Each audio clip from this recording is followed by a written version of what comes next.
and welcome back. I hope you guys are all doing good, and hope you guys are ready for another Midnight Milk podcast. We do apologize again for not having our podcast last week. Zenith wasn't feeling too great. They flew up, and Yeah. then I just wasn't doing too hot as well that weekend. So we do apologize, but we are here this week, Mhm. and I hope you guys are excited for this new topic, which is the effects of stress and just kind of the overall consensus that we have on it, and just very vague personal experiences. Yeah. Yeah. So yeah, go ahead and get ready and join us on this Midnight Milk ride. It's been a little bit of a rocky week, and that's one of the reasons why I've been wanting to do this podcast. Not going into specifics, but just went through it now, and we're like, yeah, let's talk about that. All right, anyway, sorry. Um, I can't really go off the top of my head on what I think of stress immediately, but I'm sure there's a lot of philosophical statements that you'd be willing to make about stress because They'll, it goes deep. oh yeah, no, they'll come on. My few philosophical talks will probably come in every once in a while, but Buddha mode. for the time being, I don't have one at the moment. Yeah, I know. It's just like kind of like we have it as the effects of stress, but honestly, this podcast is going to be a de-stressor for me. I Oh always yeah, enjoy same. these. I hope, yeah. It's like literally just now doing that intro really gets you in the mood. Yeah. Like it does kind of shift, and I don't know if that's good or bad. I want to say it's good, but I mean, I could see how some people would consider it bad because, like, oh, you just instantly shifted Yeah. into a different emotion. But I mean, I didn't just shift into like I didn't just lose all my stress and worries. Like they're still there. They're just not as prevalent. Definitely. God, the one thing that does get me stressing is like too much stuff to do at once. You know, Hmm. it's like overstimulation is a huge part of stress, and that's I feel like that is like the main reason why people get stressed is overstimulation, Is and that your biggest cause of stress? that's my biggest cause of stress. And like I think about it like me and my mom are big stressors on time, and I mean that's just kind of fueling the fire right there, right? Is now like you have all these tasks to do, and you feel like you put yourself on a time constraint all the time just because you Hmm. always fear the passing of time. So it's just always like you're constantly stressed when doing too many tasks at once. Yeah, I don't know. Well, it's Well, hey, me just too. me. It's just my family. For me, my biggest cause of stress is um change and Yeah. um and just too much happening at once. Yeah. Um like let's see. I don't know, if something very intense happens to me, like I'm very good at at holding in a lot of information, especially when it comes to stress. But it's like uh, once I pass over that threshold, it's like it's instant. Like everything just collapses at once. Yeah. Yeah. I become over encumbered and now need to eat my way through, this weight. Yeah. Oh yeah. I've definitely like I just had it with my day, and I like sit down in my chair. My room has like cans everywhere, and I'm like, you know what? I'm just done. And I just start cleaning my room. Dude, exactly. That's called being healthy. That's a healthy mindset right there. Hmm. When you're just like, let me do something about it. That's what you need to do. Exactly. Um, but I mean, think about it. Like, what? Let's think about one of the most common unfortunate occurrences in America. That like not necessarily common, but it's thinked about a lot. Dad's coming home drunk, right? Hmm. Can be a big stress on the family. I mean, think about it. Like, why? Like, getting a drunk in the first place. Like, why would you do that? Well, you got a family to feed. You have to keep the lights on. You got a job to run. You're doing all of these things at once, and you're just like, please get me away. I don't want to do this anymore. You know. Hmm. So it's like, I mean, just like one of the most common things I can think of is like immediately overstimulation. I As an think the example. worst stress is that lingering and Yep. progressively worse. Like it starts out simple, but you know it's there. Oh, or yeah, we've talked about this before where it's like you just that's what a bad day is like, you know? You start off and maybe you put on a sock the wrong way, and that's what starts it. And it's just like maybe you slipped you it took two tries to slip your shoe on, you know? Or you almost missed the bus or something like that. Or maybe even you missed the bus for school, you were late to work, something like that. It just sets the mood for the entire day. And eventually, all these little things start happening. You keep dropping stuff and stuff like that. And your stress makes you uncoordinated and it just keeps making you more stressed. And all of a sudden, like, you're walking home, a leaf blows in your face, and you're And just you're just done. done. Yeah. Yeah. Jinx. Did we really just say the exact same sentence? I think so. On my side, at least, we said yeah at the exact same time. That's great. Yeah. We tend to do that. Oh, we do.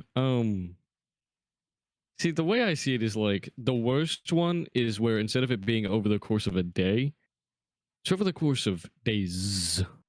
Or, I mean, Plural. people get stressed for months, a year. It could be a stressful year like COVID. A lot of people Oh yeah. were stressed constantly over quarantine when we're like getting back into seeing people and like when they're going to see their families again. They can't go to the market.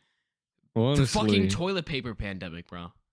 that was so bad, bro. That's what started it all. It's like it's just like one little dumb thing where it's like, wow, like never thought we'd run out of toilet paper. Can you believe that was like 2 years ago? Yeah. Like, it's insane to think about. Like that whole, I say trend, but its own issue was 2 years ago. Yeah. And people like, when someone makes a joke about it, you're like, huh, I haven't thought about that in a while. Yeah, exactly. But I mean, it's funny now, but back then it was just like, really? Are you kidding me? Yeah. See, me personally, I never really stressed about COVID. The thing that Neither did hit I. me the hardest, though, was I got really bad social anxiety from not being around people. Yeah, I've heard that a lot actually. Like, even though I had VR chat, I still, as much as I enjoy my online friends and whatnot, I still need that physical, like, in-person contact. Yeah. So without or going without that for 5 months straight, like that was the insane part. It's like I almost did not leave my house for 5 months. Yeah. Like I occasionally would leave to go to like grandparents or go to the store or something, but it was never to go to like a group meeting or anything. Hmm. So for 5 months straight, I was basically secluded and only had online people. And then I come to find out that that really does have some really bad issues because I started getting social anxiety in VR chat online. Yeah, I saw that. That was actually when we met. Huh, not a great first impression, but you know, look at where we are now. Yeah. And I mean, you worked yourself out and you looked through your schedule, tried to give yourself a break, you evaluated yourself. Mm-hmm. And I was almost also a still goes back to the health triangle that they teach you in health class. Your Mhm. social side is down, your mental side goes down. Your Yep. mental side goes down, there goes your physical. Like surprisingly, I say surprisingly, but in a couple of months, that'll be over a year ago. No. Yeah, it will. Really? That's so crazy. July. It's like I feel like I've known you for like 5 years, but at the same time, I also feel like I just met you like a month ago. Exactly. Let's see, stress when it comes to the time aspect never really worried me. Mm. It was more of just like it got me nostalgic for the future. If that makes any sense. I can see it, but Like you never lived the future, but you're nostalgic of it already. excited. I guess. Kind of fearfully excited. It's a Like when you go weird for a roller feeling. coaster. I guess it's kind of like yeah, like the only way to describe that feeling is compared to the feeling of nostalgia, but for different reasons. Yeah. For me, the whole aspect of time is that it's just relative, you know? And that goes for anything.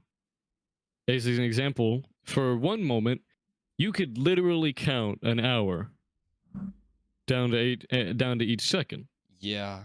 and it felt like an hour. Or it felt more But than an then, hour. probably felt like more than an hour. But then you turn away from that clock for over an hour. It felt like 5 minutes. Yeah. Like this podcast is a great example of that. We, or at least me, and I know Zenith sometimes, we'll just look at the clock and be like, oh, 15 minutes. This is going by pretty slow. Okay, well, thank you for joining us on tonight's Midnight Milk podcast. Yeah. It's just it comes at a blink of an eye, and so I keep that into perspective. I keep that in mind when it comes to worrying about the future. I will still definitely worry about it, and I'm like fearful. I'm just like I got to take this with a grain of salt, and so I don't let it be my main cause of stress. But if I'm already stressed because of other scenarios, if I start thinking on the future and where time is going, it just adds to it. Yeah. Well, the thing is that's what got me so far. And I mean, if you really think about it, like all emotions and whatnot is originally there to improve your survival. And Mhm. stress is a big factor. You stress about cleaning your room, it might help getting it done, right? It just there's some situations where it helps you get something done, or it helps you in some sort of way. But um like with school, right? Is like I stress about like that's a big thing. Like I stress about time management with school, because if I'm not there on time, or like I'm constantly checking the clock, and that's why I don't wear a watch, I'm sure, because it's just like it'd be nice to know what time it is, but at the same time I wouldn't stop looking at it. Mhm. So it'd be nice to have an Apple Watch and play like Angry Birds in school though. I have my Apple Watch, Yeah. and I don't check it nearly as much as I thought I would. Actually, I check my phone more often than I do my watch. Hmm. But I don't know. For school, especially when it comes to like due dates and all that jazz, that stresses everyone out for that time stress. Yeah. Well, if you're And I not, then think, that means you're not doing it. yeah, that means either one, you're just not going to do it, or two, you've already done it. Yeah. So I don't know, but school is its own stress in general. Actually, this will be really interesting for you, Storm. So me and my dad are like notorious for procrastinating. Oh yeah, And same. so it's you either go two ways with stress. There's some people who are very healthy and get that shit done as soon as they get home, right? Like they like maybe they're at work and they had like something to do, and like they have a home computer, or like they stay after hours, right? Instead of waiting for tomorrow. Same thing with school, right? You get homework, you do it immediately, don't have to worry about it like the next day, or that night. But just me and my dad were always the type of people to wait till the last minute. He was a little bit more extreme on it from what I've heard, but for me it was just like I'd wait like a couple days until like the due date, and then I would do it. Not that it was like homework that required days to do it, but it was just like, it's due in those couple of days, so I'll do it on the last Yeah, one. But this week I went through like just a lot of stress. It's just been that kind of week. And I've been realizing I've been doing my homework faster. yeah, Like, because you don't want like I think it's your brain automatically trying yeah. to prevent yourself from stressing. Yeah. Because like Same thing with I've the cleaning your noticed, room analogy. hmm I feel like the best way I could describe it is time isn't the cause for stress. Time is an addition to your stress. Yeah. And I mean, same goes with that. Like beforehand, if you have no stresses or no worries on your mind, it makes procrastinating so much easier. But the Yeah. moment you have stress on your mind, if you procrastinate, that leads to more Bigger stress. Like, stress. shoot, should probably get this done before the due date. And then if you don't, it just continues to pile on, and it makes your already normal stress even worse. Yeah, I don't know about you, but when I miss a homework assignment, like, oh, I'm gonna do it tonight, and then it's the next day, and I can't do it, I think about it for like a week. Dude, for real. I have that about an assignment right now that I'm supposed to be doing. Well, you should probably get doing it. I'll do it after the podcast. Mm-hmm. No, you're gonna be tired after the podcast, and you're gonna want Yep, to get on I'm already GoChat. tired. Yep. I just might go to bed after this. I have no idea. Speaking of which, like with the healthy human mentality, usually, like typically, you get stressed, you find it a distressor, you unstress, or you work those stresses out, kind of like a knot, right? Like Hmm. I actually heard this one from like Netflix, the Punisher, but coincidentally, I'm actually stressing a lot right now over grades and assignments. Yeah, I felt that, man. It's the start of the semester. It's just like finals are Understandable. coming up too, you know? Oh So my god. it's just it's a week. But yeah, so I heard about this like while watching Netflix. Is like you just this therapist trying to get through this guy through his nightmares or whatever. But stress is kind of like a knot, and depending on the amount of stress, the knot just keeps getting more complicated. And each time you try to walk out the door away from the knot, you're going to trip over it, right? And the Hmm. only way for that knot to go away is for you to work your way through it and to untangle it. Even though you're going to have to spend more time doing it, and that's stressful in itself, it's the only way through. Yeah. So, See, it's really bad when your own stress and thinking about your stress makes you more stressful. yes. Like that's when it gets. I feel like that's when it's bad. Maybe keep I thinking feel like about it. that's either when. Yeah, like I feel like that's when you either need to go get help from like people you trust, or you just better be really, really good at helping yourself. Get her done. Get her done.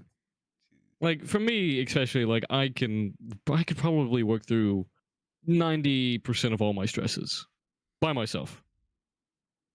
But that other 10% is most likely added to that 90%. And that's when I'm like, I prefer a little bit of help with this.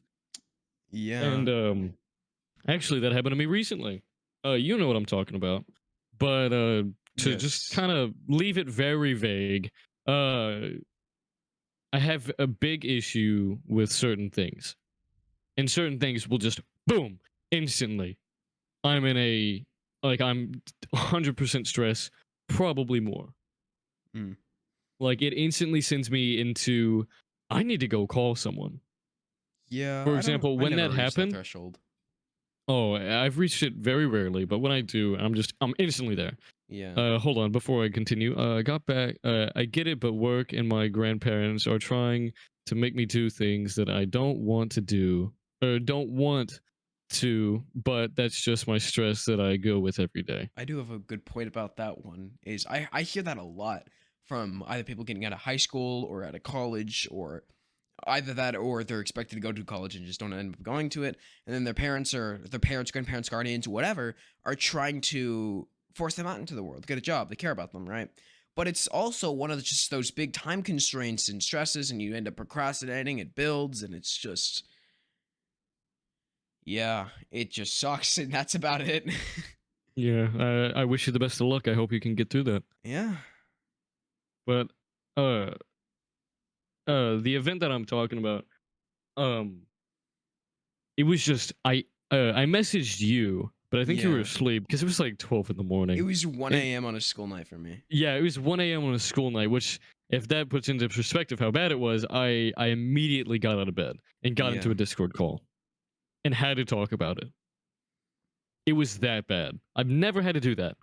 I've never ever had to do that. Yeah. But I just and it took a second to sink in.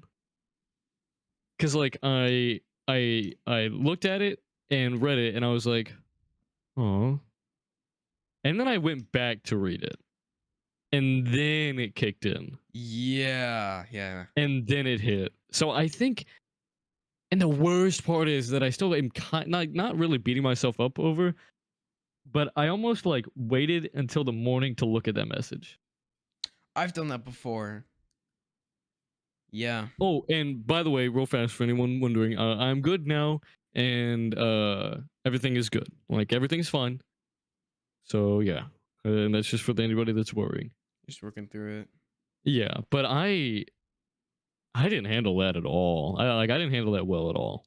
Yeah, I do get to points where I'm talking to my friends and it's a school night, and I'm just having it very rough, and I'm not having the best time. I'm like really stressed. And I end up just staying up later because I know for the fact if I lay in my bed, I'm going to start thinking about it.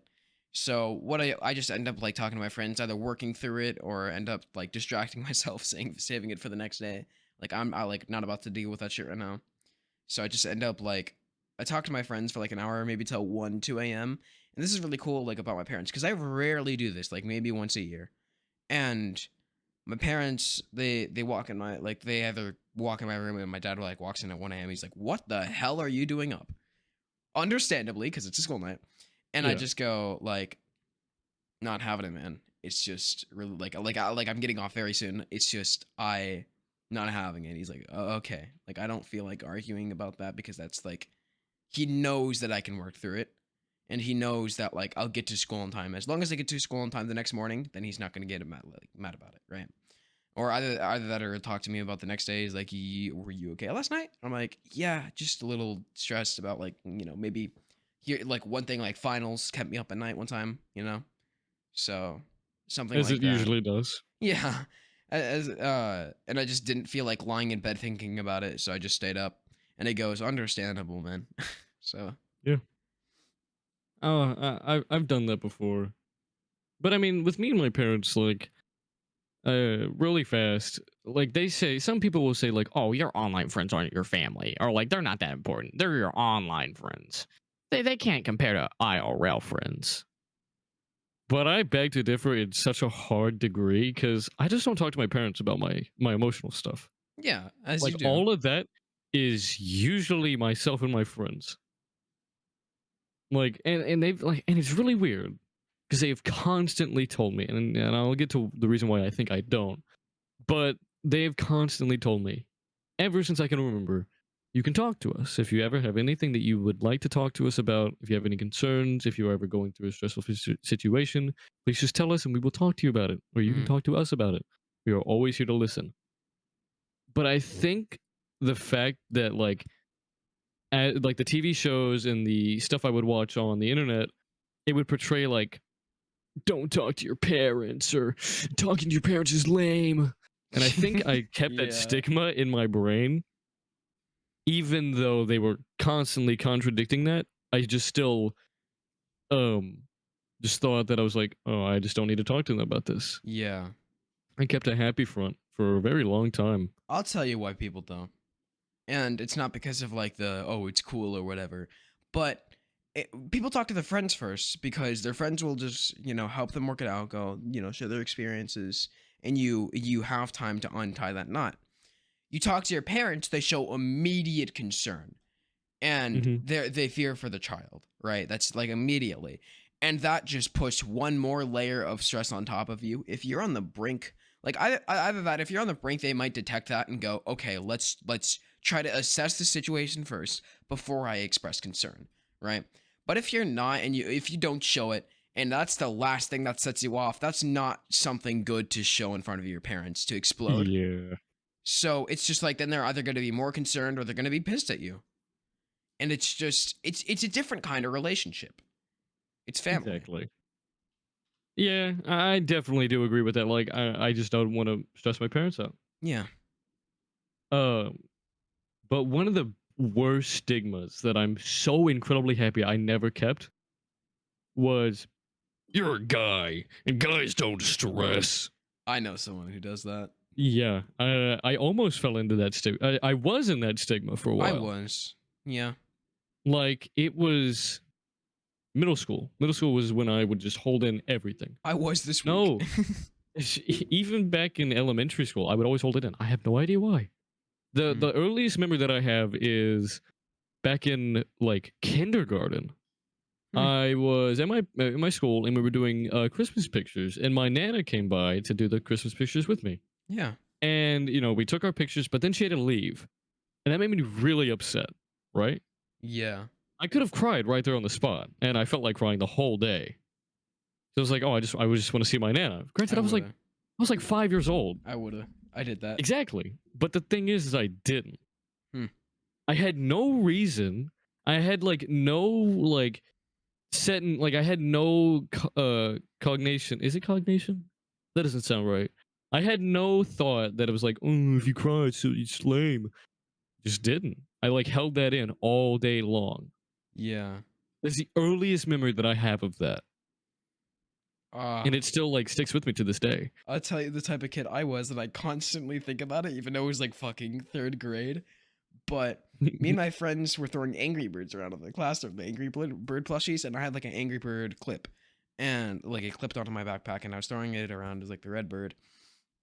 And then our teacher like took them away, and she's like, I'm gonna have to give you guys a clip down. You know, we had those clip systems where it's like you start off at good and you can get a clip up to excellent, and that's the highest, or you can go like yellow. So it's usually green's, I think green's normal, then you can go to excellent, but then it goes down to like yellow, orange, red, right? So Hmm. they're like, you're gonna get a clip down, and I just like I stood in the middle of the classroom and I just cried because I was always the good boy, and I'm like, no, but I'm a good boy, and they felt so Not my good noodle stars. and they felt so bad for me that they put the clip back up, and I constantly think about that because I hate being pitied, but at the same time I would have done the same thing. Dude, you know what I felt guilty for so long? Uh-oh, Krusty Tots and Elliot is back. Uh-oh. About to drop a fat follow. Thanks, man. I greatly appreciate. Greatly appreciate, bro. That's great. You better bust a fat nut. All right. I wish you luck with that one. Dude, one of the things that I regretted for so long, and that gave me quite a bit of stress, was back when I went to daycare. I remember this too. This is when I went to daycare. I didn't remember that. I haven't been there in so long. This was before I was in school. Okay? Yeah. And the fact that I remember this, the first day of daycare, my mom drops me off and she goes in for a hug and I just walk off. I just walk off. I felt when my mom told me that, I went, wait, I did? And she goes, yeah, you just kind of walked off. And I was like, oh, okay. And I went to work and I was like, oh, I felt so bad. Yeah. I swear to God, Elliot. I remember I have a early memory from daycare. I have like two. Like, I remember liking the Oreos. I remember those like those orange like with the yellow tops and you like kick around to drive them. Hmm. And then there's this arcade for like kindergartners and up, and I wasn't at that age yet. But I would sneak in like to this like little booth and play the little Spider-Man games. You I love daycare. know what I just realized? Hmm. We've gotten really off topic. Well, it's about stress though, right? Yeah, I guess it's true. Like a same thing. It's like I think I told this before, but my sister was like a cheerleader when she was younger, and I was like, I want to do that because I looked up to my sister, right? And I like there was like the pull-up bar, and like you could I mean kids can usually pull up their own, like it's just their own weight, that's all they have to pull up, right? Yeah, So that's not that no matter hard. what age you are, you could probably do a pull-up. I can't. Well, I can do it very barely. Yeah, but like I get to the pull-up bar, and I wasn't, and then I just saw my dad, and I started crying because I was like, I want my dad back, and then I was never able to do cheerleading again. But I always wanted to. I was like, please take me back, and they're like, you're gonna cry again. Like I won't. I'm a big boy. I no, that's a lie. I remember back when I did hockey. Um, I I cried. I loved hockey too. Yeah. I wish I could still do hockey, but what ended up happening is we get there. I go in and then for some reason I just start crying and I run there and I sit at the gate and I just sit there and cry until they take me out. Yeah. I have no idea why, but that was only the only real time I can remember like crying in public. Speaking of But that, let's relate that back to the topic. Now, what do you think that means on the effects of stress? I can tell you what I think. Um, so yeah, I you go mean, first. when a kid grows up, so does their brain. The brain gets larger, and I feel like the like emotional part of the brain takes the longest. That's why you can't do certain things till you're like 20 something or like 21. Like you can't drink, right? Until you're 21 in certain places, right? But that's what it is here. And it's exactly because like you people think now that you're the emotional side of you, like you're not fully emotionally matured until you're like 23 or something like that, roughly around that age, because everyone has a different brain. But a child doesn't have that like filter, kind of, right? They're still developing. They immediately have some sort of stress, they immediately cry because I mean, they're a little bit defenseless, right? They're cared for by their guardians, their mother usually, their parents, right? So when they have an issue, all they can do is cry, and it brings immediate aid to their attention. Like when a baby is Exactly. hungry, they cry, they get food. Hmm. So and then it just takes a little bit to develop. But that, I mean, that's exactly why is like I felt like I needed my parents' help at that point on that bar, and I just cried. So Yeah, I think the same way was with school. Like I that it's right there why every kid probably cries when they go to school yeah, on like the first day because like you've just gone like 4 years straight with your parents or whatever or your guardian or whatever, and so that's been your only like your only source of comfort and protection. Anytime you needed them, they were right there. yeah, So I feel like that's the first step in causing you to become mature. Like you're very immature when you're very little, but I mean, go yeah. figure. But it's your first step. That's what gets you in from your, I guess we'll call it home bubble, where all you know is your home and the people that's in there. But then you're stripped away from there for like 4 hours out of your day. Yeah, it's like half days for kindergarten and Hmm. whatnot. So like for about 4 6 hours, you're gone. You're with a random stranger and multiple random people. Yeah. So it's your first steps into going, this is not what I was expecting. So Um, I don't know. It's just it's your first few steps into becoming a person. I actually had my So we had like off days in like kindergarten, and preschool. I don't remember if it's one of the two or both. But what would happen is you go in for a certain amount of time, and then at our school, I don't know about yours, but our parents would pick us up, and Hmm. beforehand, if they weren't there, you had the option to have lunch before you leave. I don't remember what's after that because I never went there because I always wanted my mom.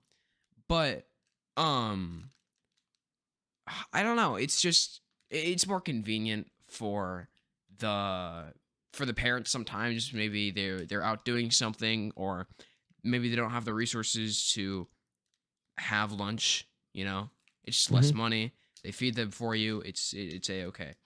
Uh, but I wonder. It's like I was just never able to do that.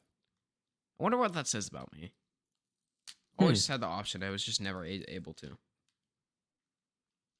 Maybe I just care But I about my wonder what that parents. says about. I wonder what that says about the kids that did. You know what I mean? Maybe they just like were like emotionally a little bit stronger. I don't know. I have no idea. Like, is that more naive or is that stronger? Or does it really mean anything at all? It means something. Yeah. Because like think about the babies that cried when they were babies compared to the people that weren't. It's like the same statistic for kids that played outside more than the ones that didn't. The Mm. people that played outside more and ate dirt, their immune system's just a little bit better. Yeah. And the kids that didn't and stayed inside or were not germaphobes, but definitely try to protect themselves, Yeah. they are a little more prone to getting sick. Got So it I to mean, explain. any of these, anything as when you're a child can really affect just the overall ways you think. But Mm. I, I just realized we've been talking about school for the past like 30 minutes.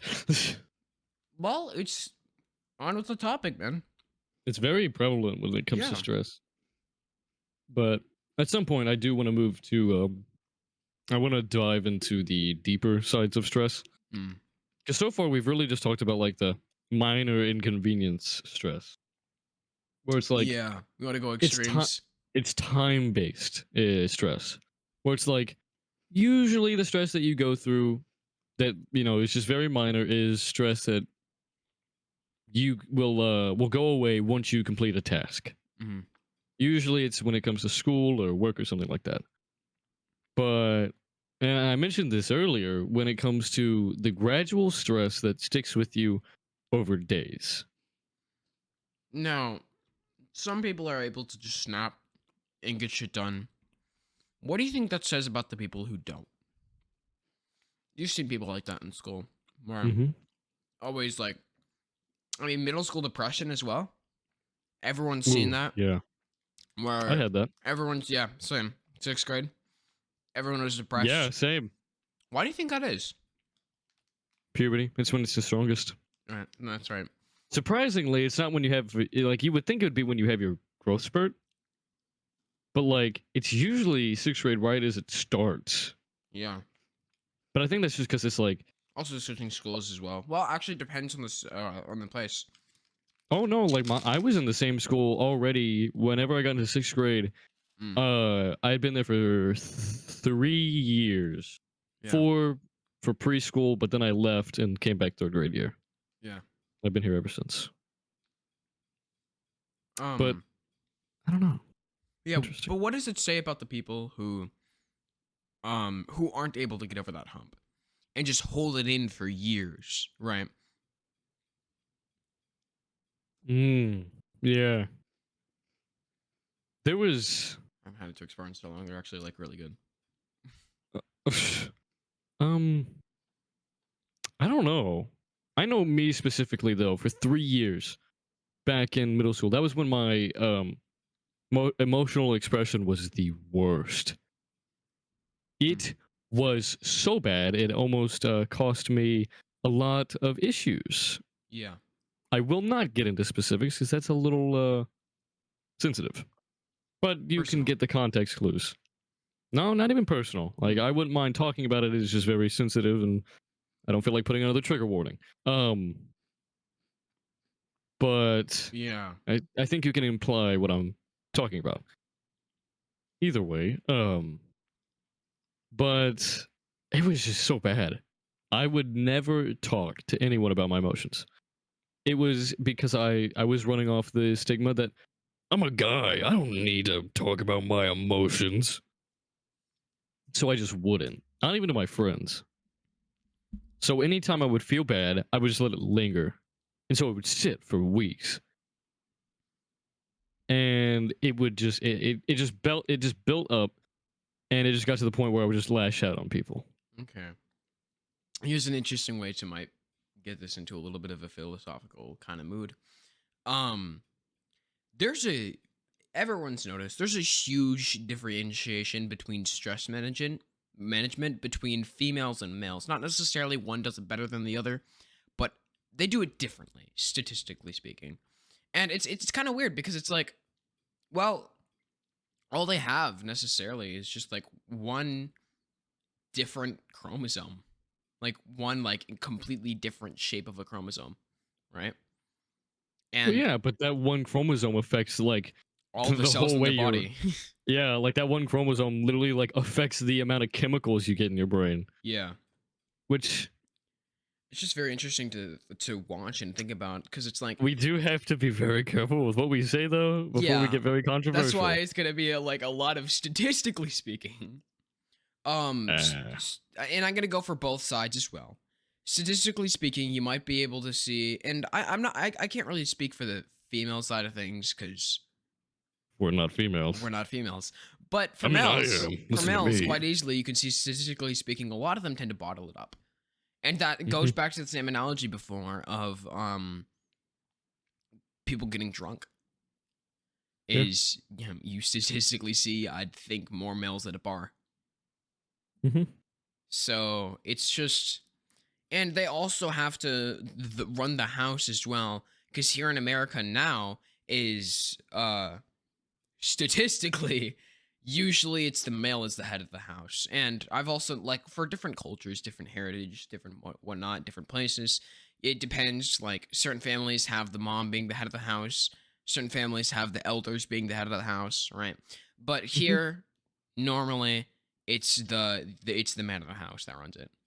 And it Well, just I mean, it's a lot of, statistically, that's going down though. yeah, Especially now in today's age, that today's is day and true. age.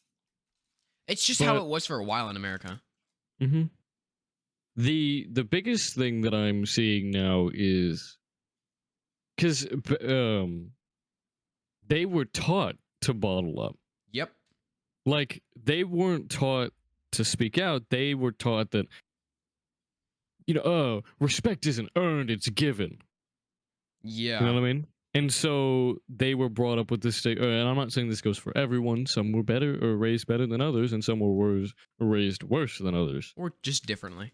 Yeah, or just differently. But I mean, back statistically, um, it would be more of keep it all to yourself. Yeah. You don't have bills to pay. You don't pay the bills around here, do you? That's a big factor as well. Is that in some household, um, parents don't consider children's stress. Yeah. You hear it all the time. Hey, it's fresh.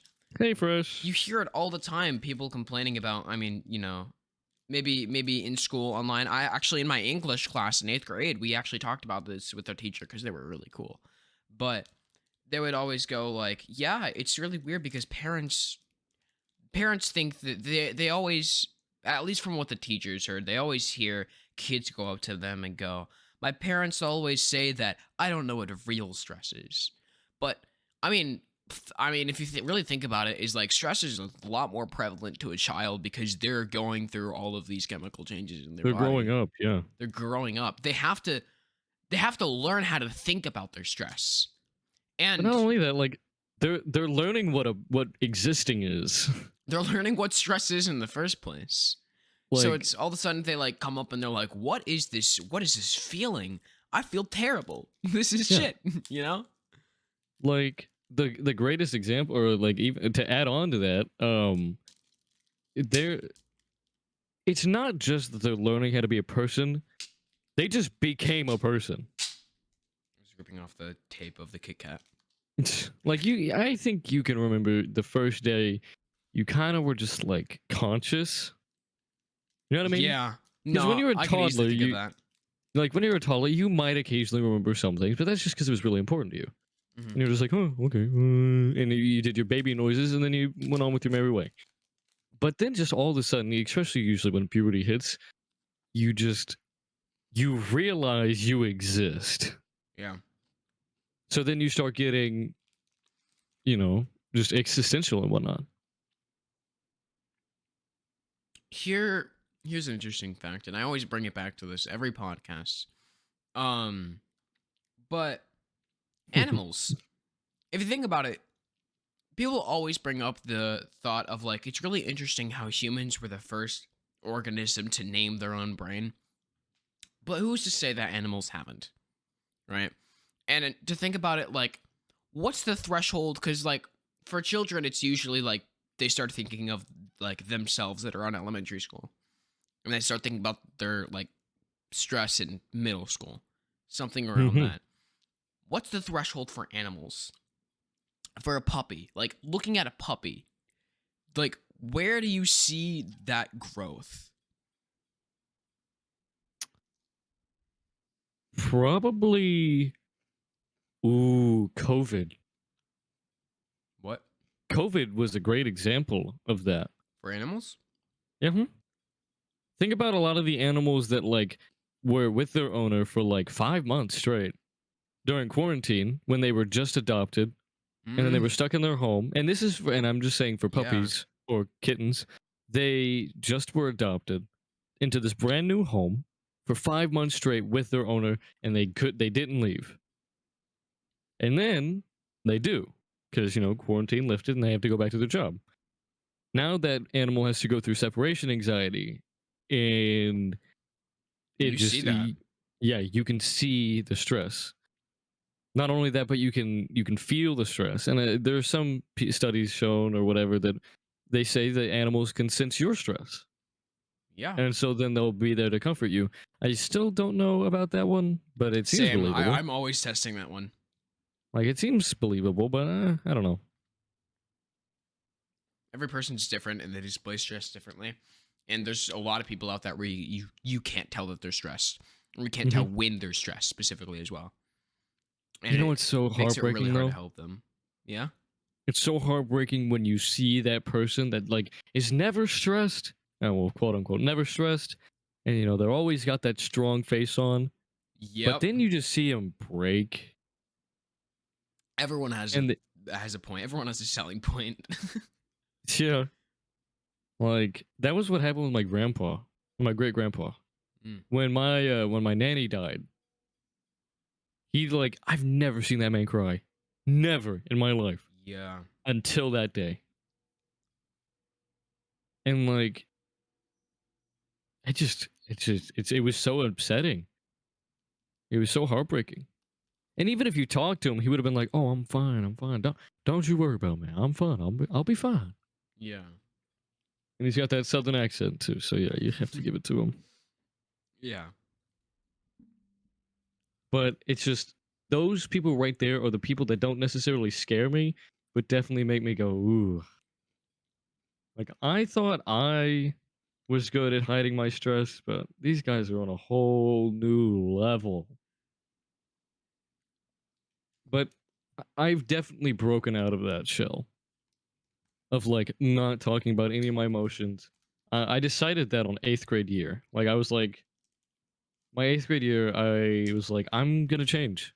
Yeah. This is super unhealthy. It is causing me more mental distress, and I'm ready for it to be over.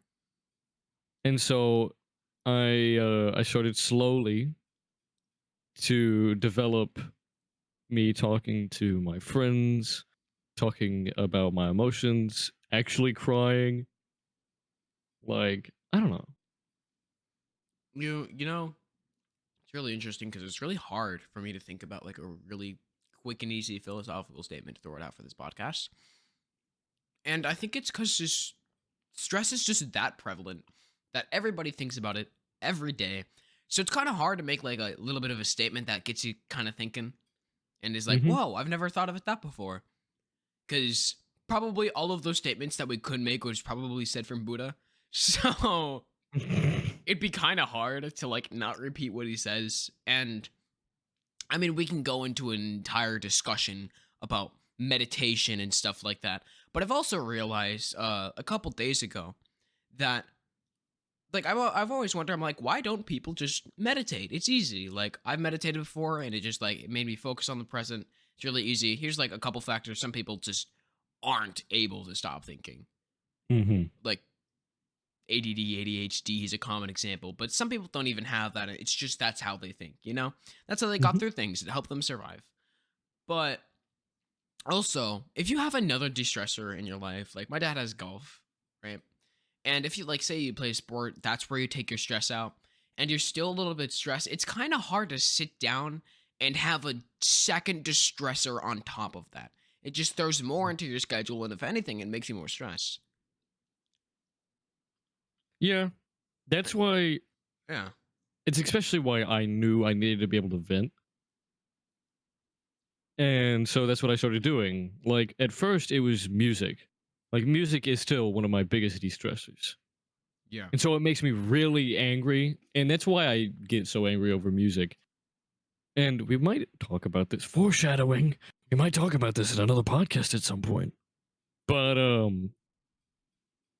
the like if I don't have a good playlist where I do not like the music that's in it, it instantly makes me angry. Like I'm instantly just like, oh my god, I just want to find good music.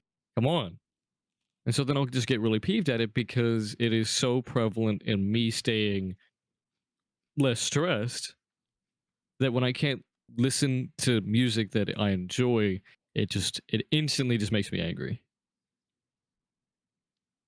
Mm. So I don't know, but like I listen to music every single day. I feel like a lot of people do. I listen to music for almost 8 hours straight a day. Why don't I? Not listen to music? Yeah. I feel like everyone I've ever talked to listens to music. I don't. Oh, dude, I'm listening to music from like when I wake up to when I get home from school. I don't like it interfering with my mind. It doesn't. It surprisingly just adds to it. Yeah, but I don't like the influence. It just I think I'm a control freak, honestly. And not like, oh, I constantly have to be in control, because I also have the mentality of, if you're out, it's out of your control, stop giving a fuck. Honestly, like, you don't need to put that a little bit nicer terms. Like, if you're not going to be able to do anything about it, don't stress about it. It's not in your control. You shouldn't have to worry about it, right? And my dad kind of taught that one to me, and I'm really appreciative of that one. But but also, it's like the things that I can take control of, I want to try at least. Oh yeah. That's one of the like little bit of things of just like, I listen to music sometimes like when I'm like very tired and I don't want to think, then I'm like, okay, let me do something about it. But otherwise, it's just like, I don't want it to influence my thoughts. I want it to be able to just think through situations on my own. I don't know You know why I'm a control freak? why. I'm only a control freak for my own body. Because I hate not being able to control the way I think. Yep. And and I'm going to spend about a good 10 minutes, so I do warn you about my thought process on this, and I do definitely suggest you do this.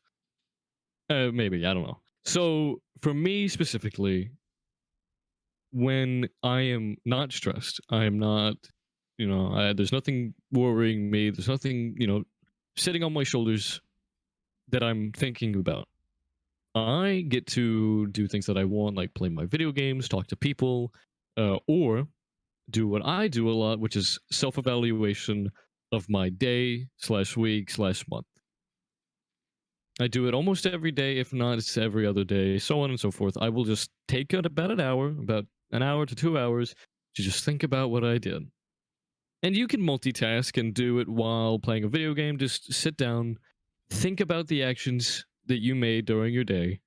Think if you made the decisions that you wanted to make, not what other people wanted you to make, nor decisions that I will call, or that I'll say, are half baked. You made fully baked decisions. Yeah, they were your decisions. You got to carefully watch over them, and you made sure they were exactly how you wanted them to be. But when stress is involved, it's like you have the stovetop running. You have not only things baking now, but you also are making noodles at the exact same time. So now you have to make sure that the water doesn't boil over on the noodle. So you have to occasionally stir it, but then you have to make sure you're checking it on whatever's in the oven. Your decisions. But the more and more you stress, the more and more that gets added on top of that. And I mean, this is common knowledge. Everyone knows this for a fact. But Ellen Mewtwo, I will read your comment here in a second. But the best thing that happened to me when being able to figure this out was my social anxiety that I had. Every single decision I made was half baked.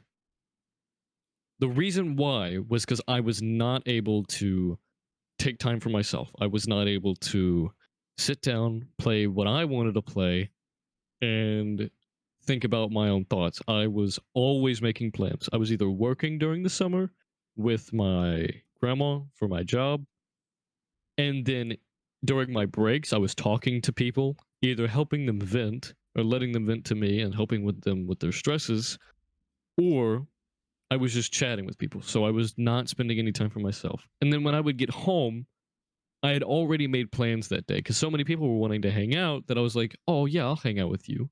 But then a couple of hours go by, I kind of forget, and we would usually arrange a time, and then I would agree to hang out with someone else. But then I was like, ah, shoot, I already accepted theirs, so I'm going to have to move you about an hour after, or I'm sorry, but I'm going to have to wait till tomorrow. Yeah. I was doing this for over 2 months straight. Every single day. And that's not good. Because it caused me to realize that because I wasn't taking time to reconsider the thoughts that I was making throughout the day, I ended up running along. There was no break period in between. It caused a lot of my stuff to be half baked and underbaked. So I was making decisions that I either regretted or that I was just like, that could have been so much better. And it caused me to start worrying about things I never thought I would ever worry about. People. I could not be in a room bigger than 10 people that I knew. Even people that I did know 10 over. I would start having an anxiety attack. I'd instantly skyrocket in stress and I would lose all control of my emotions. It was horrifying. I hate not being able to say, I hate not being able to think the way I want to think. The moment that happens is the moment I instantly collapse mentally. So I suggest to everyone that can take the time, sit down, think to yourself if you've done a good job on the decisions you've made, and just think about your week. Just right now, it's a Friday. After the podcast, if you want, or if you want, just pause it or go on for a little bit. Just just think about your week. Think if you've done everything that you've wanted to do, if you've accomplished things, and if you haven't, understand that you can do them later. And just take time to reflect on yourself. It does so good for you, and it allows you to understand the way you think, the decisions you make, and if you understand that you're making ones you don't want to make, you can better yourself on that. It allows you to think differently and change the way you will word things and put different words in your sentences because you just didn't think they would fit well. Because if you don't, you might end up like how I was and just not be able to control the way you were thinking. You could overthink a lot and you could freak out about just very minimal things that you thought you would never freak out about. So please just take the time to rest, sit down. I don't know, just do something. Just relax and take time for yourself and evaluate yourself. All right. See you, Fresh. See you, Fresh. Sorry, that was a very long rant, Yeah. but I feel like it's very important. I would comment on Mewtwo's comment like way earlier, but at the same time, I feel like that'd be better for the music podcast. So I'm gonna save that for later. We'll at least read it right now. When it comes Yeah. to music, I use it to hide my thought or from my thoughts, and it worries me because I'm scared of my mind. I use it for work and most of the day, and it makes me happy. Yeah. That'd make a really interesting philosophical statement for the music podcast. So I want to save that. Oh yeah, I will definitely do that as. I have an idea. I've already got one. Just copy and paste it and put it in the TMP notes if you really want to. Yep. Um. We will quote you, by the way. Okay. Another part. That just totally applies to the situation is again when you were out in that spiral, it's a spiral of overthinking. You're under a lot of pressure, and it's just overstimulation on top of overstimulation again. And a lot of people, it's just why do you think people are just like naturally born overthinkers? Like I feel like it's the same way for everything where someone like everyone manages their stress differently, and all of that depends on how they thought it helped them develop when they were younger. Because a lot of the times overthinking can get you through a lot of situations like survival wise, right? And it makes sure that you're cautious. But at the same time, with the day and age that we live in now, overthinking can start to generate and cause you problems. So it's Mhm. just it's just again like adding onto the fire of overstimulation makes you more stressed, and it gets to a point where it's so much and it just doesn't help, and you need to do the self-evaluation. You need to take time for yourself, and what you don't need to do is when you're self-evaluating go, this is bad, this is bad, this is bad, and then just not do anything about it, or like at least always try to see the good out of your bad decision and what you can improve on later. Completely 100% agree. Yeah, because that's just if you look back at a decision, you're like, that was a shitty decision, and then you don't do anything about it. It's like trying to argue with the argument of like, well, if you don't know your history, you're bound to repeat it. But if you don't work through your problems, you're bound to repeat them, even though you thought about it before, and you're like, I've done this before. There's a lot of cases where people are like, oh, I had this problem before. They think about it and they just don't figure it out. And then the fact that they thought about it makes them think that they figured it out. And they're like, okay, I figured it out. I won't repeat it again. I will change. And what ends up happening is that the problem happens again and they're just pissed. Yeah. Happens all the time. And then they don't change. So that's why you need to take the right precautions of self-evaluation. It's just overthinking is a huge part of stress. Everyone overthinks at one point, or maybe all the time. It's just at different levels, different floors. Now that I think about it, I think that's the reason why we're having like a little bit of an issue coming up with a philosophical motive, or like just one in general. Is We're overthinking because it. no, it's not that the fact that we're overthinking it, it's that everyone has a different form of stress. They That's might be true. similar in some way, but something that stresses me out might seem interesting to someone else. You know what I mean? Yeah, I go. Or someone looks at it and they just go, "Why?" I've seen that. Comment from Toasty T, who actually is a first-time viewer. Who says, one of the mottos that I've made for myself is that any and all mistakes mean progress in some way and will result in progress. Yeah, I mean, a lot of people have that sort of approach, just kind of worded it a little bit differently. And those slight alters in those words might mean a lot to somebody, and that might be the thing that just makes it stick in their head, you know? Mhm. So, the point I try to make with that is, yes, when you make a mistake, it makes progress. But also, back to like 6th or 7th grade, we had a class entirely based on like self-betterment. It wasn't one of those like, if your friend is depressed, call it adult kind of class. What it was like is there was part of the class that talked about adult decision making. And for a lot of the kids, they didn't give a shit. But I thought it was pretty interesting because, I have an ego, so I'm like, I can do self improvement better than all of you. You know, I was just that kind of kid, and I still am. But he talked about adult decision making. There's all of these steps where you need to, a decision arises, and you take these multiple steps of thinking. And that's what makes it an adult decision, is those multiple steps of thinking, seeing if it's okay, and then the evaluation process afterwards is the huge part of a decision. Even though it's afterwards, it's after the decision, and it has nothing to do with it. It helps with decisions in the future. That's why it's called adult decision making. So when people make a mistake and don't evaluate it later, that's not adult decision making. And that's why that's one of the main differences in maturity levels between adults, is the process they take to make those adult decisions. Yeah. Yeah. To give an example for that quote, it's the reason why I do not regret going through that social anxiety that I had. Yeah. Because that, like, it caused me to understand the importance of self betterment and to reflect on what's going on. Like, that self evaluation, I would not have been able to describe it the way that I did. It was a little sloppy, but I mean, overall gist was that if you don't, self evaluate, some of your decisions will be either half baked or underbaked. You want it to be full baked. It's all Don't about want anything else. experience. Yeah, you don't want anything in the microwave and on the stovetop and in the toaster and in the air fryer all at the same time that you have to check on. That's time based. You know what I mean? Yeah.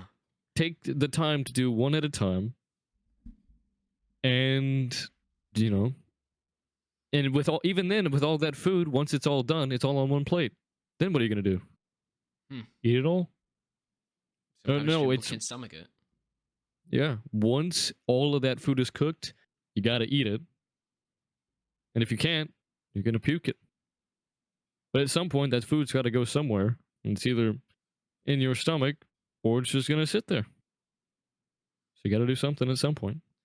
That is one of the biggest things that make it when you one of the things that defines like how you know if you made an adult decision or how you know you're in the right track of mental health and dealing with your stress is when you look at a maybe huge major traumatic event in your life and you look back at it and you go, okay, I understand. Yeah. And you use those points to help better yourself in the future. And obviously, that does not mean after you go through the traumatic event, and you're not doing that. That doesn't mean, oh my god, I'm not smart. No, everyone goes through grief, and you need to process the fucking situation first before you make any sort of decision. Mm-hmm. Because when you get hit with all of that experience at once, you just need time to settle down, take time for yourself, take a break, play a game, and maybe even distract yourself, right? And if when you get to that point where you look back at it and you go, huh, that was a long time ago, I feel like that's the point where you're able to go, okay, I understand. Yeah. Because at that point, it doesn't majorly affect you anymore. You're not really going through the grief. You've accepted it. You need the acceptance part first, which is huge. Not only that, but it's also always okay to call in someone else to help you out. Yeah. If you have any issues, please, if you just understand that you are going through a situation where you can only handle, going back to the food analogy, if you can only handle half that plate, ask someone else if they'll help you with it. If they're willing to, give them a quarter, a half. Talk to them, and they'll help you with it as well. Don't make Who someone eat knows? your plate though. Don't. Yeah. Ask them. Only if they are. Don't get Only mad if at them they're. if they refuse as well. Yeah. Still your food. They'll they'll give you tips and tricks on how to eat food, like drinking water and eating at the same time. You know what I mean? Flush it Like, down. flush it down. They'll give you those tips and tricks that you might not know beforehand. And if they're willing, they might help you eat it. But don't Yeah. force them. And don't be upset if they don't. It's also, I saw Jaden Animations give this analogy when they were talking about their stress. And oh shit, I got a piece of tape stuck in my lock. Okay. They instead of it's really close to the food analogy, except they talked about islands. And I've used this analogy before. I just didn't give credit where credit was due because I didn't really think about it much, and not everyone watches Jaden Animations, but I just picked that up, and they were talking about how everyone has their own little island, and you have to spend your time watering your island, taking care of the plants, and as soon as someone walks in your life with having a crumbling island, and you go and you feel obligated, you have to, like, you want to help to fix their island. All of a sudden, the plants on your island start to wither, and now who's gonna water your plants? Who's gonna hold up your island? And there's some points where you might just have to let it go, because there's some people who, like, need professional help. Some people need a gardener for their island, and you might just not be that gardener. So Yeah. don't be afraid as well if someone walks up to you, has a whole slew of problems, and you're just like, I can't deal with that because you have your own island to take care of. Don't be afraid to advise some professional help, or just that's they need a professional at that point, because Yeah. you can't deal with everybody else's shit. Uh, Also makes the point where if you're going through your own shit, you're not worthy of helping other people with your shit at that point, or with their shit at that point, because it just adds on to yours, and that's all it's doing. All you're doing is taking it away from them and just throwing it on your pile. It just doesn't help. You have to Yeah. help yourself first before you can help others. Self-love. And the only time I feel like you should be, the only time you should say that you're willing to help someone is if you can confidently say, I know and understand how I can take care of myself and still be able to take care of others. Yeah. If you Definitely. if you cannot confidently say that without stuttering or going, then don't. That's And another thing that with isn't to belittle you either. That is just something you need to remember and understand, that you might not be ready to do that yet. I I don't want know. your thoughts on this one. You know how many people say the only way I'm happy is by helping others? Yeah, Why? Like honestly. it it it makes you more unhappy if you really think about it. Cause in the long run, your island's just crumbled, man. And you're hopping onto someone else's. That's what you're That's doing. that's what I did that's what I did during my middle school years. I would literally only help other people, and they would ask me, and I'm like, I'm fine.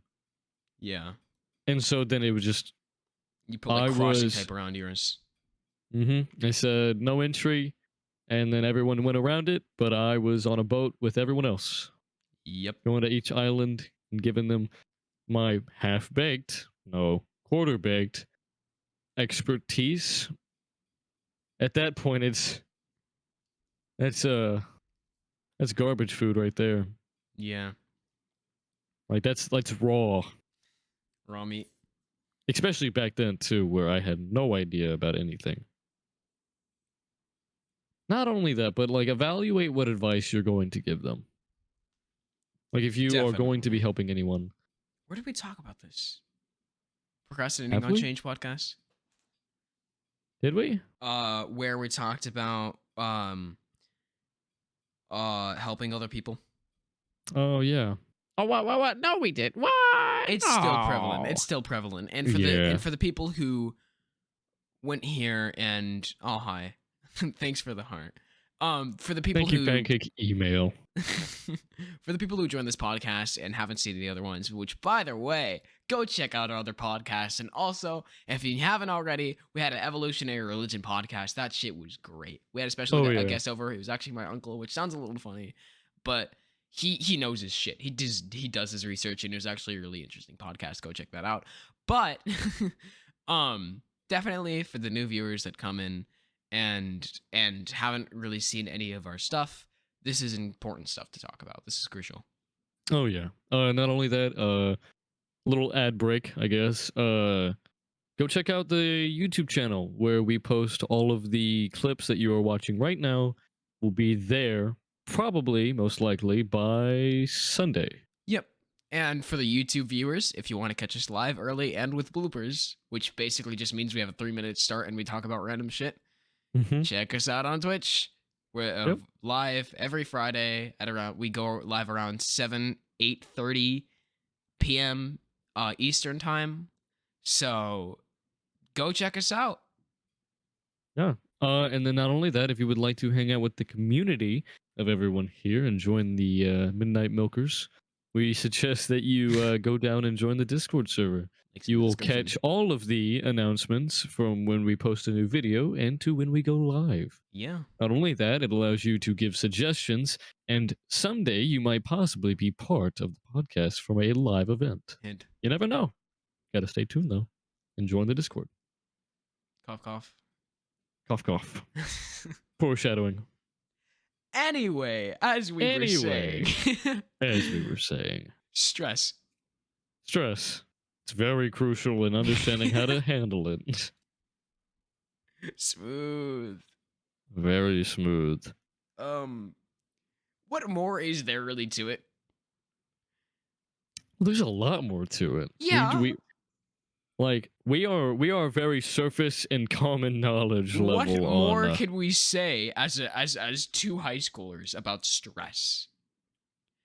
We have our own shit to deal with, really. So it's just like, if you are, and if you do have a fairly relatively healthy mindset, I'm sure you constantly think about stress. I'm sure everybody constantly thinks about their stress. So it's kind of hard when everyone has their own different experience just to kind of clump that into one and make one little shot in the dark of like, hey, this might help you. Yeah. I do recommend, though, if you haven't tried it, give meditation a genuine shot. Even if it sounds stupid, give it a 5-minute try. Literally 5 minutes is all it takes. Just to get in the mood and to tell whether it's suited for you or not. Because there's been a lot of cases where meditation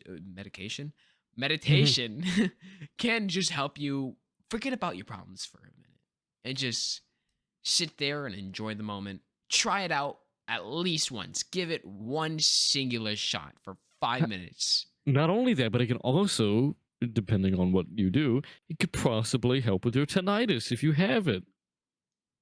Cha-ching! We talk about tinnitus like every third podcast.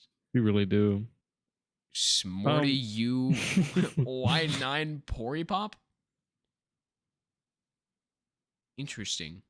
ah. Hey, now we have something to look at for the Twitch viewers. You're helping us out. Good. Or for the YouTube as well. So Smoothie offended. 9. He's just cursed us. He's just put a hex on us.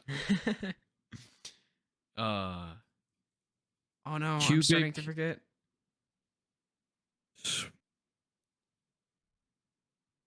thing. What happens if you Google this? Huh. What?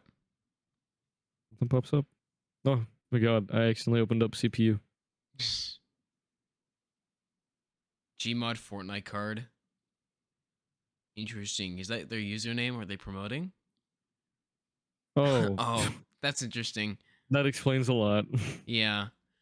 Oh, my brain's getting a little bit numb from thinking about this. I think I'm stressing a little bit.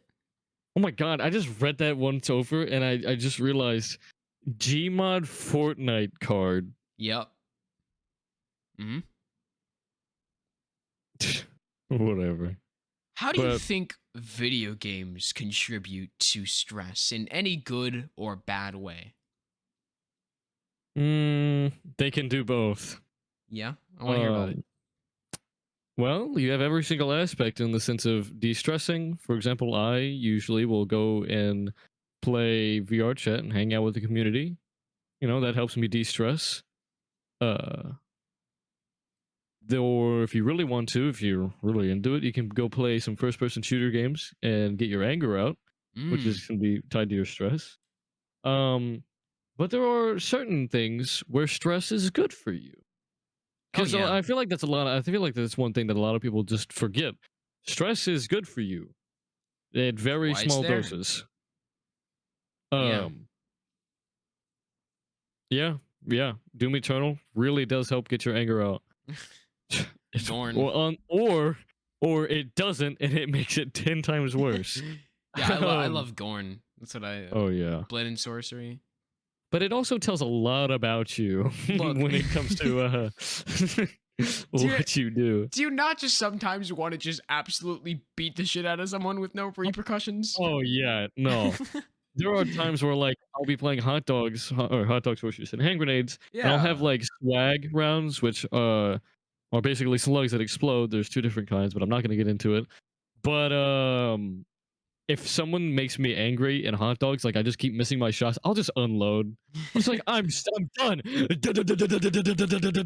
Yeah. Oh, you fucked with the wrong person. Oh yeah, you really did. But Uh, either way, like for example, horror games is good for you. really? Yeah, it gets your adrenaline pumping, which then gets your heart flowing. It allows for your brain to go into your fight or flight or freeze.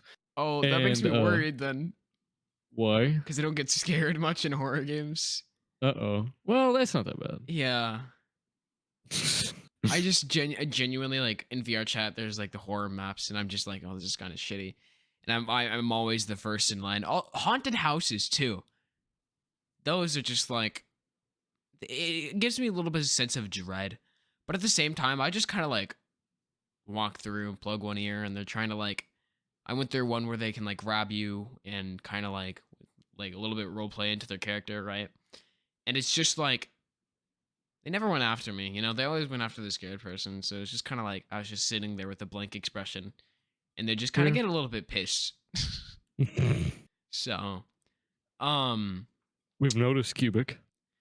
but distraction is where I got the idea for video games. But distraction also plays a huge role into stress, as in the good aspects of it helps you mindfulness. It helps you what's it called? Work on mindfulness, live in the present, you know? Work on something that isn't your future problems, but also if it's a different kind of stress, maybe you have an assignment due.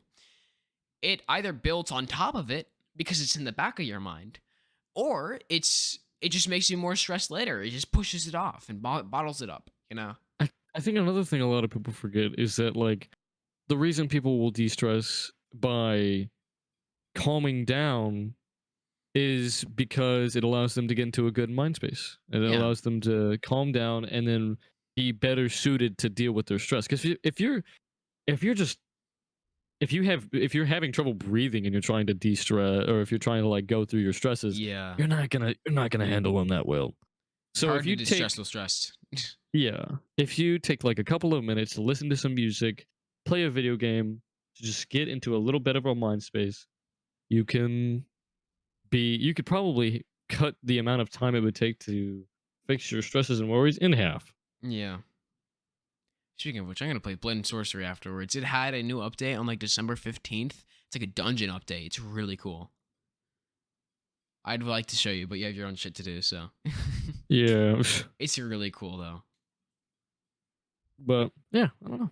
Stress is one of those things that I don't know. You could go on for hours talking about, and everyone would relate to you.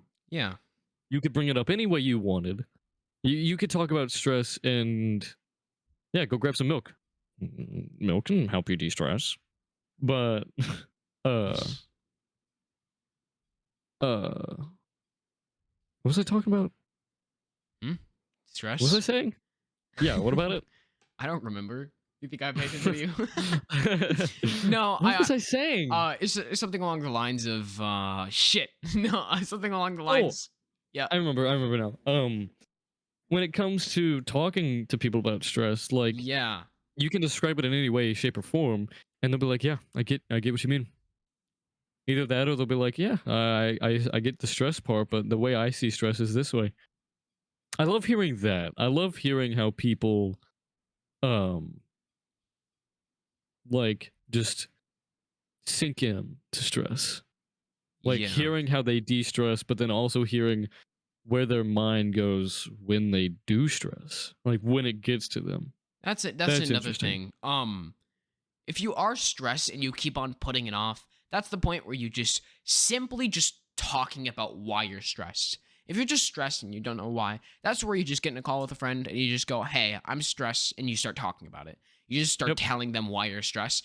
That helps a ton because that immediately, again, it's like a kickstart. It's not only a distraction, but it's a way to let your emotions out. It's a way to help evaluate yourself, and you can go in there and you can talk about your stresses and you can either go, "Huh, that makes sense to me now. I can think about it this way." Or even then, either your friend could start talking about their stresses and you can think and evaluate on their stresses, see how it applies to your situation. Or they can sit there and start giving you advice and you can go, "Huh, I'll try that next time." Yeah. So it's always good to talk to a friend. But at the same time, make sure that whoever you're talking to, um, is willing to talk to you. Don't force it onto them. And also, as And well as also they're not don't talking over you. yeah, don't guilt trip them into talking to you either, okay?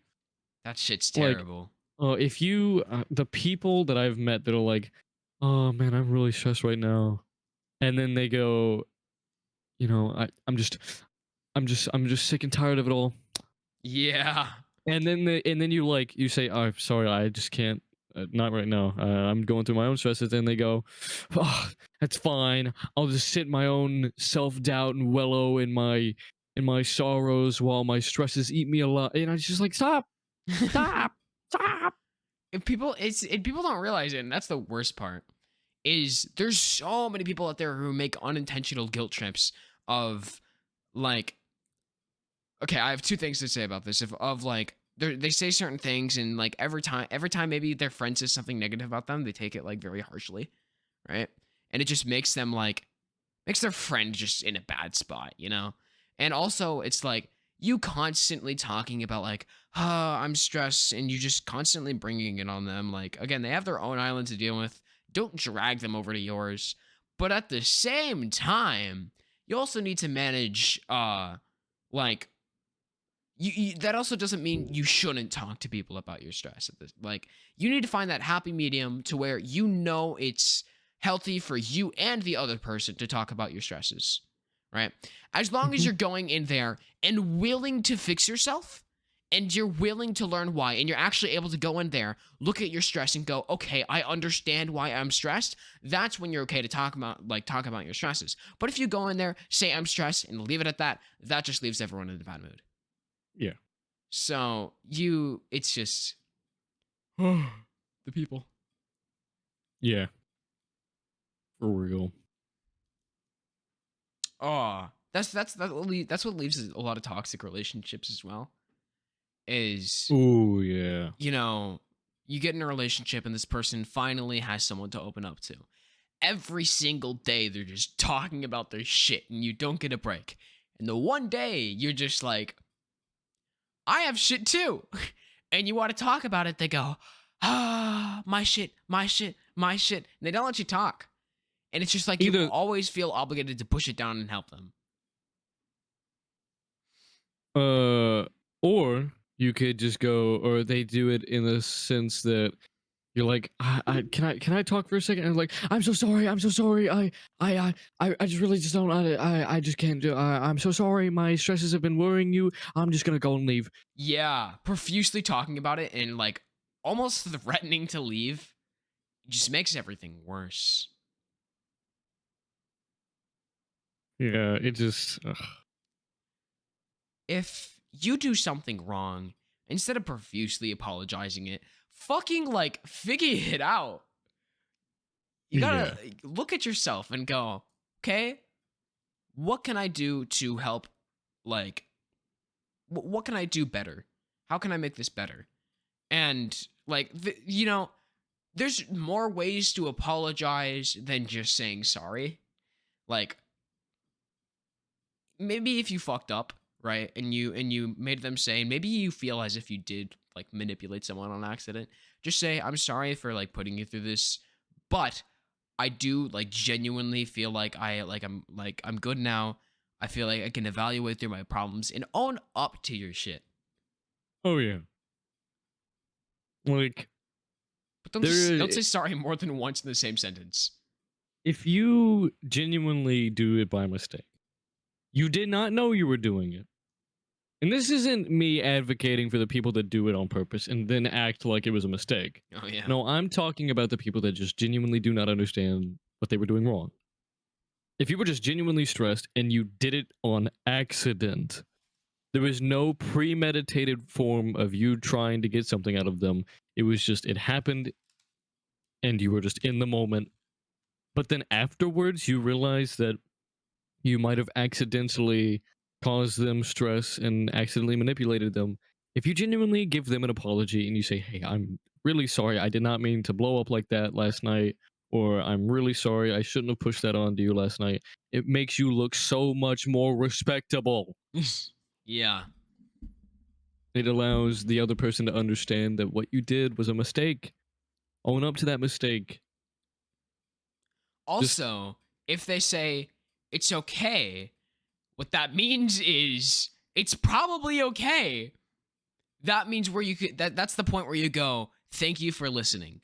Instead of saying, I'm sorry, I'm sorry, I'm sorry, I'm gonna leave now. Because if they say it's okay, that probably means like you should probably shut up. Mm-hmm. So I don't know. Stress when it comes to other people is case by case. Some people can handle more stress than others, and some can only handle so much yeah. before they crumble. Everyone's like that. Everyone has their own tolerance when it comes to listening to other people's plus their own. For example, I would say that I have a very high tolerance to not only my own, but a high tolerance to others. Yeah. But there are a lot of people that are a little more empathetic than others. Not pathetic, empathetic, where they relate a little harder to a certain subject that someone might bring up, and then it causes them to be like, that's all they can handle. They can only handle that one person at that one given point in time, and only that one stress.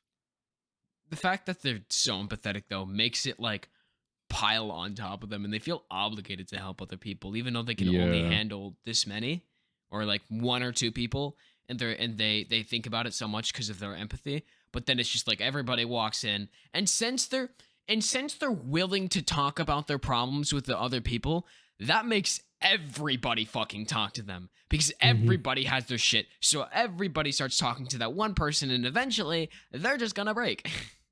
And then it's like, and then it just you feel so bad for them.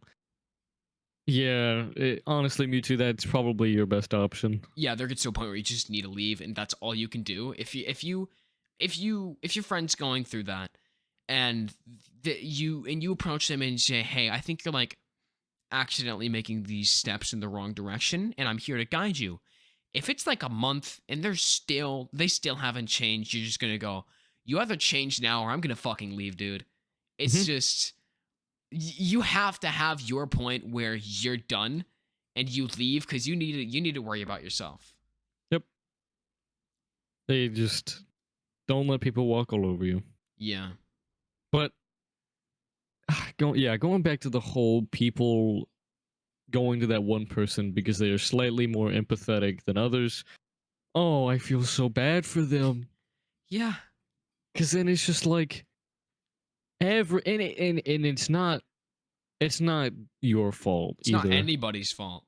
Yeah, It's human. yeah, and if anything, it's not their fault either. It's just an unfortunate situation Hmm. that it's just like maybe you should ask them how they're doing. Honestly, Say, I've noticed I'll do that a lot. yeah. Especially, I don't know about you, but do you ever just reach a cap on how happy you are? Yeah, but it's different from how happy I am compared to yours because if I get too happy, I get mad. If I get too happy, it's a problem. It starts to become less of happy and more of mania. Oh, And whenever I get too happy, I just want to go help people get happy. yeah, no, I don't reach that cap. When I'm too happy, I start stressing. Oh, that's not that great. Yeah, well, it's just I have my I have I don't I'm not good with my limits, you know? Mm, So I'm still trying to figure that out. Again, I'm just a kid. yeah. So I'll figure it out. I mean, for me, I've noticed, especially when I am just in a really good mood, I will go and make sure that I check up on people. Yeah. Because especially if I know that I could probably handle a really heavy blow and still get back up from it. Yeah. I'll probably go talk to more than one person, and if they're stressing, I'll take their stuff. I'll let them release some of their weight on their shoulders. I love doing that. Not because it's the only thing that makes me happy. No, I do it because I genuinely want to see the people that I care for go and be happy just like me. Mm. Yeah. When you back to the comment, I'm not gonna read all of that. And if you're on YouTube, go ahead and click on the video if you really want to read it. Basically bringing the point across of like if someone's pushing you away when you're actively trying to help them, you should probably just leave them be. And Hmm. if they start crawling back to you, that's the same thing as the guilt trip of, I'm just gonna leave, and then you feel obligated to come back. Because if you don't come back, they're gonna come back to you, and it's just gonna be like, ugh. But you need to put your foot down on that stance. Yeah. Of they start pushing you away, you go okay, and then you leave. So you take your And leave. then, but at the same time, a lot of people don't understand, or most people don't know when that's happening to them, and Yeah, so they'll just live their life going, "Huh, things seem a bit okay. You know, I can do this. It's kind of annoying, but I can do it." But then they don't realize just how much it's really doing bad to them. yeah, but there's a difference between someone like doing that first time and ever since I've known this person, this is their whole personality. Yeah. That's two different things. If you know someone and they're like pushing you away a little, like after you've known them for a year or two, and they're a little bit stressed for that week, then they're probably just going through a moment. And you Yeah. either need to give them space or you just give them little hints of help. Yeah. But that's the point. If they're a genuine friend and they're going through their own issues, that's you just give them space. They'll Yeah. work it out. And I mean, if they, I feel like, for me at least, like, if they're willing to help me, I'm willing to help them back by like tenfold. Exactly. Exactly. Like, I feel like, and if they're the person you think they are, and if you're willing to help that kind of person, they'll probably do the exact same thing back. Yeah. Like, you help them tenfold, they'll want to help you tenfold. maybe not tenfold, but you know what I mean. They'll definitely want to repay and give back to you. Hmm. I don't know. Like they say, treat people how you want to be treated. Yeah, honestly, That's about it. like yeah, very cliche. You've heard it 1,000 times, but I mean, couldn't be further from the truth. God, it's so funny. If it gets to a point where you start acting a certain way and someone acts the same exact way back and you get pissed at them, that means you need to change yourself. Yeah, you need to have a self evaluation. Because I guarantee if you're going through a point where you're sad and you're pushing people away and that you've done this for a year and someone does that to you, you're not going to feel so good. Yeah, and I mean, not only that, but you also need to take into consideration that if other people are stressing you out and they don't know it, tell them. Yeah. Like, tell them, like, hey, I'm not really doing the best. You maybe want to cut it out, or at Yeah. least like stop for a while. I don't know. Like, especially when it comes to humor. Like, if you have a friend group that Yes. will, I guess, we'll call it edgy jokes. You know, if you know, you know. But not only that, but like if they're not bullies, but you know, everyone picks on your friends every once in a while, and you'll just Yeah, pick yeah, on yeah. each other. That's a homie and bro thing to do for anyone you hang out with. But if it just ever gets too much, just don't be afraid to say something. Yeah, because they probably care about you. Yeah. And if they don't take the hint, then it's like, okay, stop. Then you space yourself out for a little. Give yourself Yep. time. And if they still don't take the hint, you're just like, okay, I'm gonna leave you for a little while. Goodbye. Yeah. Like, don't let people walk all over you. Same thing with bullies I've noticed is not a lot of people actually have the intent of when they end up bullying someone, they don't go, "I'm a bully." Of course not. So, when someone starts making fun of you of a certain thing, maybe you wear glasses and some kid calls you four eyes all day, right? Don't go like all angry and go, "Stop, I'm gonna threaten you" or some shit like that, right? Just calmly tell them like, "Hey, I really don't appreciate that. Like this is genuinely hurting my feelings." If they don't take the hint, tell them to piss off. If Yeah, they go tell the teacher. But genuinely at that point it's just like sometimes they go, "Huh, I didn't know this was hurting them." Right? Cuz a lot of bullies per se have their own like shit to deal with and probably have a lot of self-doubt. So, if you if you if they know that they're actually like emotionally hurting you, then they might actually take a step back and go, "Huh, I didn't realize. I might want to start acting nicer to this person." But at the same time, it also is like if you're the bully and you're the person being bullied, and all of a sudden the bully starts acting nice to you, you feel like you've just been pitied on, and that's like the worst feeling. And not only that, but if they stop for a little while, but then they start going back to it, and then you have to do it again, That's leave. an issue. Leave. Yeah. Like if they don't stop after like the second time you tell them, leave. There's nothing else that you can say to that. Just leave. You playing with a They aren't butterfly knife? what? I hear like a something in the background. You can hear that? What's that? Oh, I'm just like messing with the rapper. Oh, it's just when you talk. Oh yeah, you can hear it. Oops, my bad. You're good. Go Huh. on. But yeah, like if they just don't stop after the second attempt of like talking to them, leave.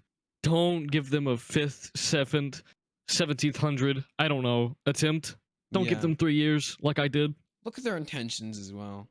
Yeah. See. I mean, if they mean it, still that should be a first and of like, okay, I'm gonna leave. But intentions mean a lot with the person, but it also can trip you up because there's a lot of people out there who have good intentions and just do the bad thing. They just Hmm. do the wrong thing, and sometimes you're just not able to help them, and you're gonna have to accept it. Yeah. Isn't this a podcast about stress? This is a big factor about stress, though. It's just that we haven't said the word stress in a while. Yeah, and then So still it is. But like this could be, and most likely for a lot of people, especially if you were in middle school or high school, probably is a very big contributor to your stress. Yeah. I would know. I had gone through it.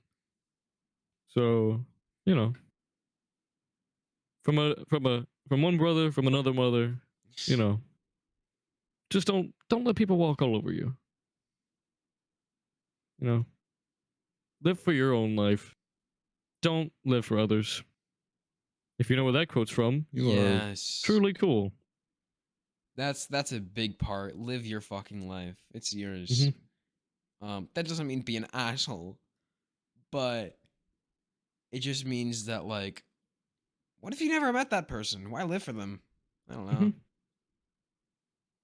But do Why care. is why is living their life more important than living your own? Yeah. Why do you want to be a copy of them? That's a big thing we could talk about. These are all good topics for podcasts. Mhm. We still have like a good 15 minutes left. Yeah. I'm stressed. I'm stressing out. Yeah, What is it's been a the week. worst you've ever seen someone stress? No names, of course, but Worst I've ever seen someone stress. I don't know well, if I could talk about that on the podcast. there's a lot of worst case scenarios that happen when people stress, but I don't think I can talk about that on the podcast. yeah, now that I'm thinking about it, I don't think I can either. Yeah, no, I don't. I definitely can't. I can tell you the worst I've been, but I can't. I can't speak for other people. I That is fair. That is very fair. Because they could have been worse. Yeah, and you just never Um, knew it. I think definitely. Well, here's the thing: is middle school felt like a lot of stress for me because of like middle school depression, but like I don't really play that into factor because a lot of people went through that, right? Like I Yeah. was really depressed. I hated everything, right? But I eventually pulled through. And actually, I can't talk about the worst thing I've been through. Yeah, you really can't. um, the point where it gets to the point where you start to question if you have morals or not. That's when it's That's when you hit bad. a real low. That's I, bad. for me, one of the worst stresses is grief. Yeah. Like, I feel like anyone that has gone through an experience where you've lost a family member, a loved one, a friend, Grief whatever doesn't it be. just mean losing someone as well. Grief can Yeah. mean a lot of things, but that's just one of the most common examples. Hmm. But From my own personal experience, you know, they say like, oh, you go through 5 stages of wait, it's five, right? five, I think I said seven earlier, but I think it's five. Yeah, I think it's five. But you go through the 5 stages of grief. But you wait, hold on. Uh, Jesus. Sorry about that, man. Really. But I don't know, like people say that and then you just blow it off as of like, oh, that doesn't actually happen. No, it does. It does. It really does. You don't know it does until either you go through it or you notice it from your friends. But the moment you notice it is the moment you're like, oh shit. This is real. I feel like that's something a lot of people forget as well. Like some people just forget that stress exists. Yep. There's some people that just like aren't stressed for a very long time. You know, good for them. You know, they haven't needed to stress. They haven't had anything on their mind that's just worried them. But then I feel like if you go too long without stress, you live Starts to this life break of you. it just makes whatever your stress is after 10 times worse. Really. It does. I've been through that where I'm just completely fine. And then it gets to a point where I'm so okay that I start to lose my empathy, you know? Ooh. Yeah. And it's just and then I spend but I guess since I have a generally healthy mindset, I spend a week thinking that I'm an asshole. And then that's what gets me in the mood. I start to stress about like my own people's perception of me. And then it gets me back in the mood. I'm like, okay, this makes sense. So, but that's healthy, right? If you're okay for too long, it's a issue. But yeah, grief also doesn't mean just losing a loved one. Grief can also mean losing part of yourself through change, Hmm. right? You go through big experiences. Maybe you moved. The grief of your lost house. That's a thing. You Yeah. know, the grief of losing all of those experiences, right? Moving, you know, that's still loss, and it just, I mean, it can stress you out.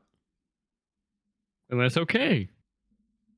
Yeah, Stress isn't something that you need to fear. Like, don't let it seem like it dehumanizes you. I feel like we haven't brought that up enough when it's very, very, very prevalent.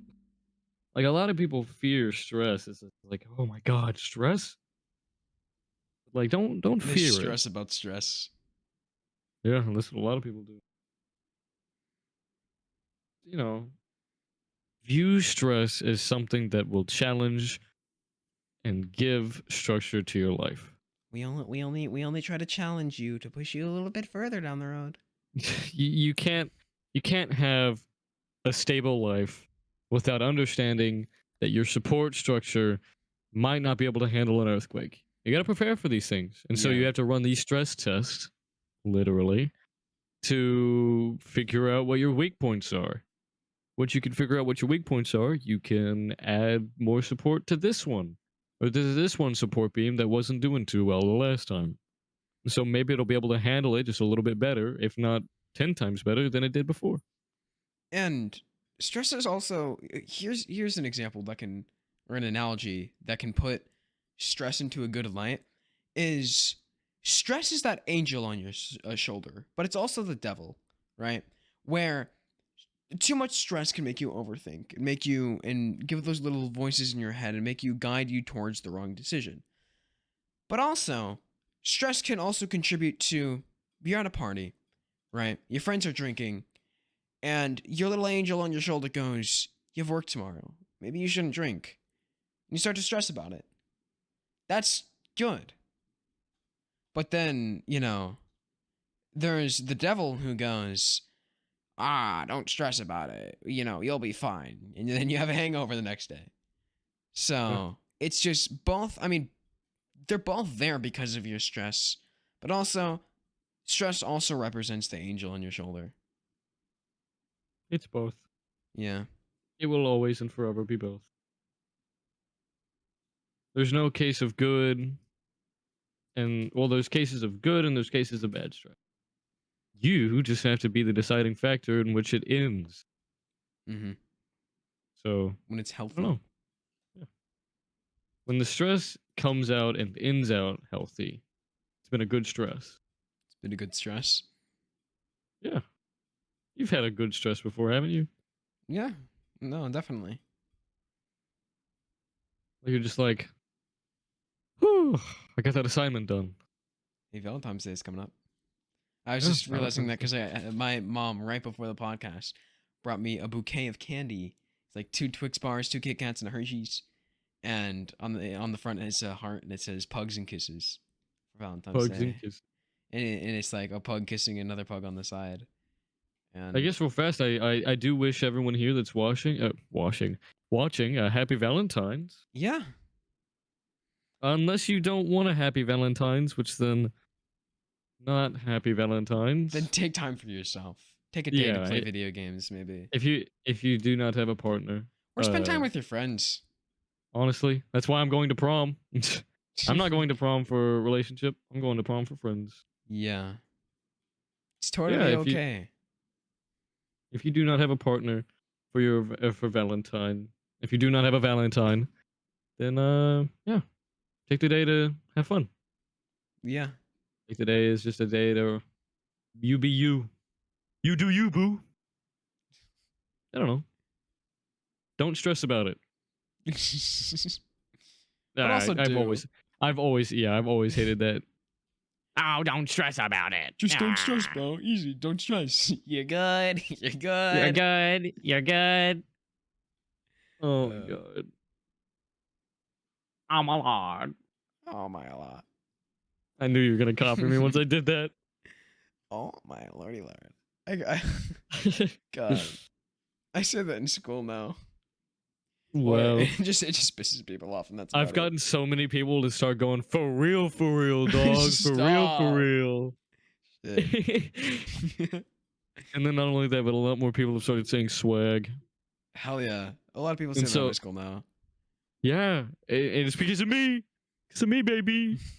Well, I said swag before I met you, so I've been saying swag before I met you. yeah, that's what I just said. That's what I just said. Uh-huh.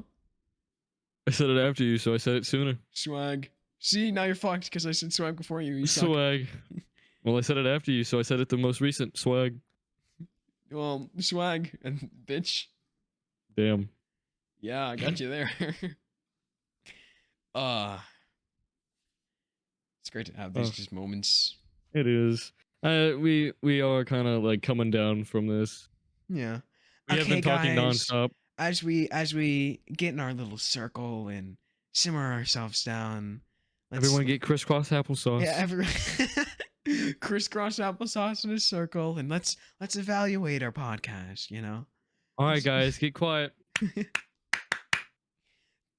Oh, I remember that shit. They always had their little fucking phrases. I don't remember any of them actually. What was it?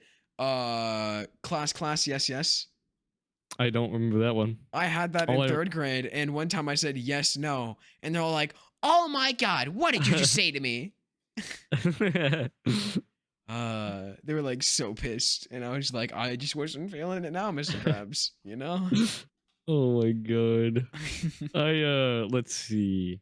Yeah, all I remember was the clap, clap, clap, clap, clap. Yeah. Or there was another one. There was one more that I remember a lot.